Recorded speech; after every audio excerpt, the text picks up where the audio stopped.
Assalamu alaikum. My name is Aziz Ahmed, and I would like to comment on the recent disasters, natural disasters occurring due to floods, which basically are because of the climate change phenomena that we have been talking about every year. Uh, on climate change, everybody has this fashionable knack of talking about it when a natural disaster happens. Everybody talks like an expert in climate change here, without knowing the ABC of what it is all about and how we can help ourselves.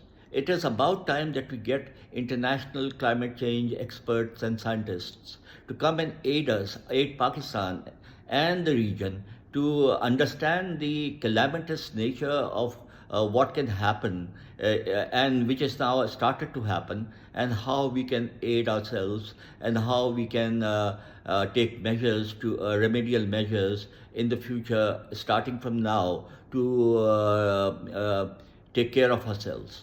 Now, coming to the floods in KPK and Punjab, there are two, three aspects which I would like to highlight. Let's start with KPK. The KPK, Khyber Pakhtunkhwa provincial government, is headed by a political party which is like anathema to the administration, the establishment, the government in power, the armed forces. They are like they are treated like people who don't belong to our country. So when the calamity started happening there was no response from other parts of the country to the calamitous events there, except from one phone call from Mariam Nawaz to the Chief Minister of KPK, Ali Ahmed Gandapur, without any concrete action behind it. Having said that, we must differentiate between the two areas because in KPK you have the mountainous regions and the glacier melt and the land erosion of mountains. Now, these housing societies, including DHA and Beria and people like them, have eroded lands, taken over natural forests which have been there for centuries, and tried to make housing societies there, which has damaged the environmental situation in these areas very badly. Then there's the timber mafia, which cuts illegally the trees in the forests for the commercial gains, for the selfish commercial gains, and to earn a little bit of money, but bring down trees which have been there again for the centuries. And the tree tsunami of Imran Khan, the saplings that were grown, again for political reasons, were not given that much notice, again for selfish political motives, so that those trees can flourish and become bigger trees to compensate for the loss of trees and greenery in that area. Now, just remember, when glaciers melt on the mountain, we have shortened springs and shortened autumns, very freezing winters and very hot summers, and which results in all this phenomena. Now, what happens is that when the glacier melts, we have these big boulders coming down on the highways or into villages, which created the Atabad Lake a few years ago, and which has again created a pool of water which will ultimately become a lake, and which will become a tourist resort as Atabad became later on, which is not right. We have got to take mitigation measures to try to prevent all of this coming down of boulders, which causes deaths and causes loss of injuries and financial loss, and taking away homes of people who have been living there for ages. Now, this has got to be done scientifically, logically, and in a planned manner rather than in a haphazard manner, which results in more damage. Look at what happened in Bunair and Swat. One hotel which was blocking the river, one hotel still remains there because it belongs to a political heavyweight of the PMLN, and the PTI government was forced not to bring that hotel down, of that rich person. but with a lot of political influence. And the poor people who were his neighbors, all their construction were taken down. Doesn't that hotel also impede the flow of water in the Swat River? Uh, I am amazed at the level of selfishness that pervades our political classes. Now, KPK is a different issue. Now, coming to the Punjab, we are told that India is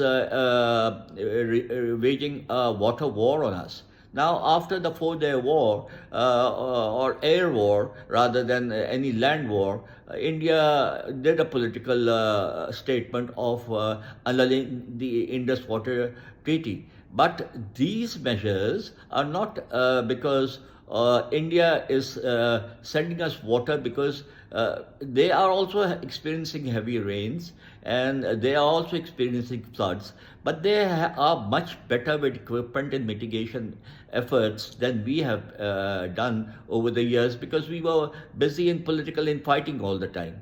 So India has mechanized boats which goes upstream, downstream to rescue people. If you see them in action, they look like something from out of this world compared to the rubber boats with rows that our people are using, and where Mariam Nawaz goes to utter stupid statements like कि बारिश होता है तो torrential rains होती हैं, or Barish causes torrential rains, and goes for our TikTok sessions in one of those rescue boats. It's utter nonsense while people are, suffering. Now, on the other hand, we have nobody talks about why this has happened on the River Ravi. It has happened because another political heavyweight, Aleem Khan, a member of the federal cabinet and a favorite of the establishment, has put up a housing society called Lakeview Housing Society in the bed of River Ravi. And now, for the first few days, a debate raged on who gave the permission to him, to have this approval to him, the Imran Khan government or the new government. Anyways, that's a debatable point which doesn't concern the situation at hand. But to put the record straight, it was given 15 days after Imran Khan's government was ousted in a regime change effort. So, having said that, now moving on to the Ravi Urban Development Authority. Imran Khan's plan, when he put up Ruda, as well as trying to develop another city on an island off Karachi's coast, was to go to vertical buildings. Now, controlling population is one fact, and trying to streamline urban growth is another thing. So, to control urban growth, after consultation with international experts, it was decided to go for vertical buildings. That means tall buildings which will have offices and apartments for people to live in, with nearby areas having all the facilities like hospitals and supermarkets and groceries and so on and so forth, and schools and educational institutions. So that was the fact, and it was supposed to be in the middle of Ravi, not somewhere else. In the middle of Ravi, so very, very scientifically determined where if there is a flood, how far the water will reach from one bank to the other and whatnot. So it was all supposed to be done, and before that, a bandh, as in our local terminology, was to be constructed, not a dam. Dam takes years to construct, and dams always doesn't have, which is popularly known as measures which should be taken to offset all these floodings. These dams have also got their pros and cons, and the cons outweigh the pros at any time if you talk to experts and scientists relevant to this field. Now, the bandh was supposed to stop water inflow into Ravi in case of a flood up to 600,000 cusecs. 600,000, and to divert it into various streams, not into areas of either the rich or the poor, but where areas it can safely go and irrigate lands which are parched and dry and so on and so forth into many streams. not into one wave of flood being diverted to another area which has the same intensity of flooding of water velocity. So that was supposed to be done, which was not done, and all the riverbed were encroached upon with approvals from the relevant governmental authorities after Imran Khan's government was changed, and these people are responsible for it. Mr. Aleem Khan, the federal minister whose Park Lane Housing Society is the worst culprit of them all, and the worst sufferers are the people who bought plots and built homes in that society. They are totally, their total assets have been flooded, and now I don't know how much can be salvaged out of it. So such damages have got to be stopped immediately. It's very fashionable for everybody to come on TV or talk shows or do a vlog or talk about climate change and its vagaries and its whatever when we have a natural disaster, and then go to sleep again for the next disaster to happen. Now it is a wake-up call to all and sundry to wake up now and to convene a conference of international experts and scientists to discuss and agree upon what Pakistan and other regional countries can do to mitigate the issue of climate change. Carbon emission is not that high in our region, which is coming more out of the Western countries where vehicle usage and what not petrol usage, they are doing their best to come down, but we are doing our best to open up more coal-fired electric plants and so on. So carbon emission is one thing, but the mitigation effort has got to be looked into. Now, since I was a child, over the years, the first time I remember was in the 1970s when floods happened. We always saw the army and the armed forces coming to the help of the local population. Now their primary duty is to defend our frontiers as well as to come to the aid of the civil administration in this situation. In today's Pakistan, in today's flood, I don't see them in action. Why? Why? Because very simple. They are busy in their political efforts of trying to get an extension for someone or getting the 27th Amendment passed after the disastrous 26th Amendment, and blaming or hurting a political party and a political leader with mass following and trying to get away with it.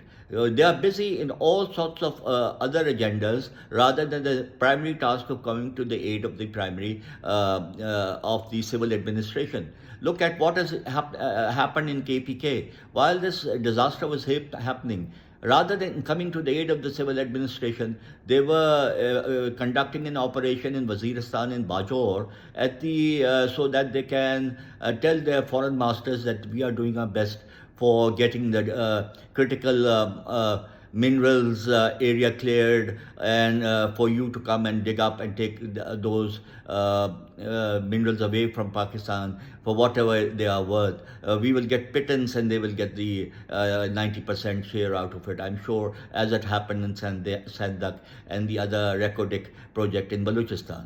So we have got to take care that the armed forces come to the aid of the civil administration in this area rather than pursuing their political agenda, for which they had taken an oath not to do that. They had taken an oath. Every commission officer takes an oath before his commission on the Holy Quran or the religion he is following, on the holy book, to say that I will never in my political career indulge in any political activity. Now these institutions have become the biggest political party of Pakistan rather than being subservient or reporting to the Ministry of Defense, the Secretary of the Ministry of Defense, not to the Ministry of to the Minister of Defense. They are now dictating to the federal government and creating governments out of nowhere. The political party with 80% of the majority of votes, their mandate was taken away with the Form 47 effort. Now, I have digressed into political areas, but I'm saying these institutions that are paid by the taxpayers' money have digressed from their real task and gone into something which they had taken oath not to. So they need to come out of that effort and be with the civil administration, be the Form 47 governments at the time being, to forestall such issues. Now, the entire country has got to get united and come together to forestall any more disasters in the climate change area, and to make the effort to come out of it as quickly as possible. We can't come out of it. It's something that is coming, and that's been a warning for years now, to take measures to mitigate the future disasters, to lessen the impact of this problem, and to have plans and policies in place to forestall or minimize the impact of these disasters. Thank you very much.